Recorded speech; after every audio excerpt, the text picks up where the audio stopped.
Hi, I'm Michael Chang, and you're watching Asian American Sports with Rick Kwan.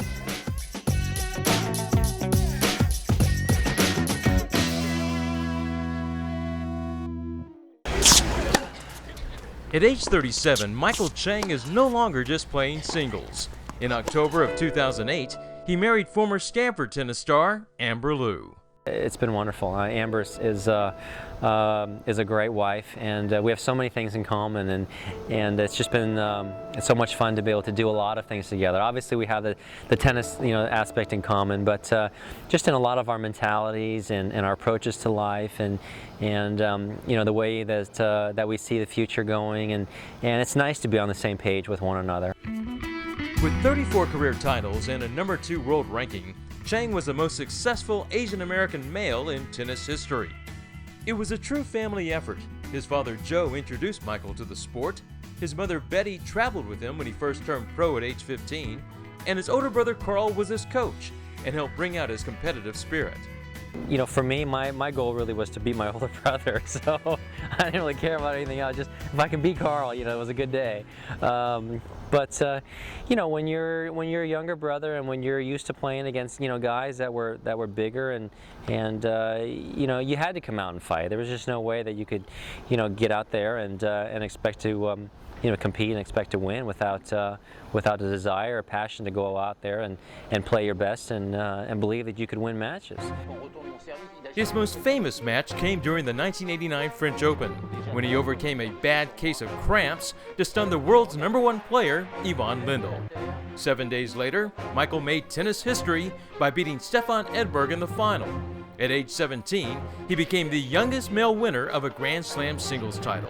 I feel like it was God's purpose for me to really win that tournament with the situation in Tiananmen Square happening the middle Sunday of the French Open, and it was a very down time for Chinese people around the world, and I felt like there are matches that I played that I certainly should not have won, but somehow or another, Lord got me through those matches, gave me the strength to be able to get through those matches. And, at the end of the day on Sunday, it was an opportunity to encourage people, especially Chinese people around the world. He retired in 2003, having won more than $19 million in prize money. His fighting spirit and determination inspired millions, especially young Asian men.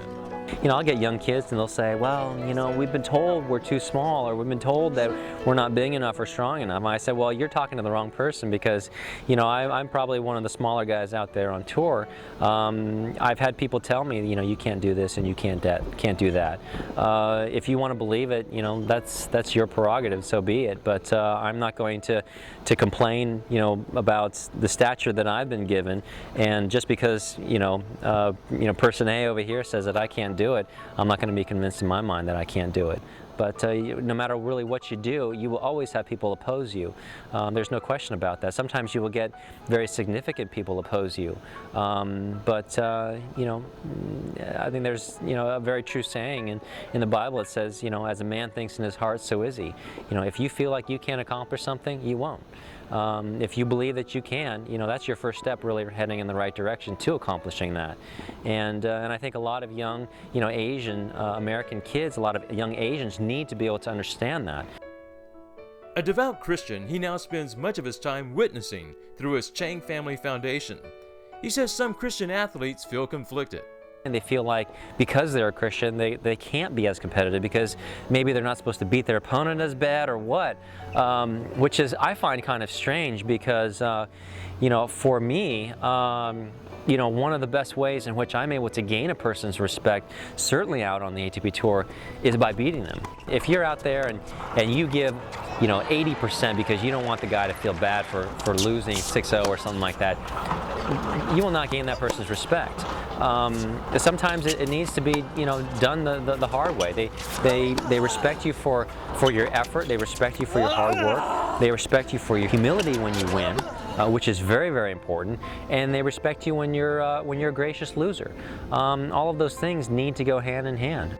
Respect is also key to his marriage. Before we start, sweetheart, just want to let you know, whatever happens, I love you. Obviously newlyweds. We'll get competitive, sure, but you know, I think we have a lot of fun when we come out and play tennis and stuff. You know, Amber has her accomplishments, that incredible accomplishments, really, and you know, we have mutual respect for each other in that regard. It's been a lot of fun, and really excited about the future. I'm sure a family's in the works. My parents keep asking every day, so you know, in the next couple of years, we hope, you know, God willing. So it would be a lot of fun to. We both love children a lot, and it would be fun to have little ones running around, and hopefully hitting the little yellow ball in the not too distant future.